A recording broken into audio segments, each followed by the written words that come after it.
तर संजय राऊत नाशिकमध्ये यावेळेला माध्यमांशी बोलतायत, थेट जाऊयात. मुख्यमंत्री नाशिकला कशासाठी होते मला माहीत नाही. खरं म्हणजे महाराष्ट्रात खूप प्रश्न आहेत. शेतकऱ्यांच्या आत्महत्यांचा स्ट्राईक रेट वाढला आहे. अमरावतीमध्ये सगळ्यात जास्त आत्महत्या झाल्याची बातमी आहे. या भागात होत आहेत.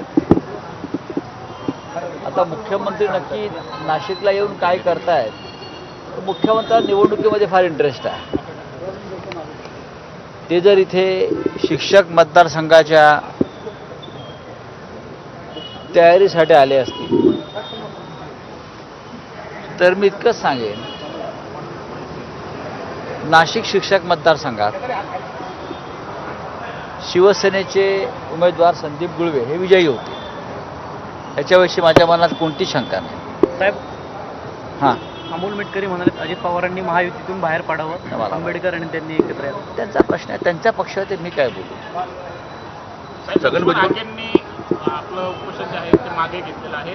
कसं वाटतं एकीकडे ओबीसी आरक्षण, मराठा आरक्षण जे काही बघा, असं आहे की लक्ष्मण हाके यांनी त्यांच्या समाजासाठी 10 दिवस, साधारण 10 दिवसापेक्षा जास्त काळ जो संघर्ष केला. त्याच्या आधी मनोज जरांगे पाटील यांनी प्रदीर्घ उपोषण केलं. पण शेवटी सरकारनं दोन्ही समाजांना काय दिलं, काय देणार आहे, हा एक मोठा प्रश्न सगळ्यांसमोर आहे. महाराष्ट्रातलं सामाजिक वातावरण आणि सामाजिक ऐक्य बिघडू नये इतकीच आमची सगळ्यांची विनंती आहे. प्रत्येकाला त्याच्या हक्काचं, न्यायाचं मिळायला पाहिजे, ही शिवसेनेची भूमिका आहे. तर यावेळेला नाशिकमधून संजय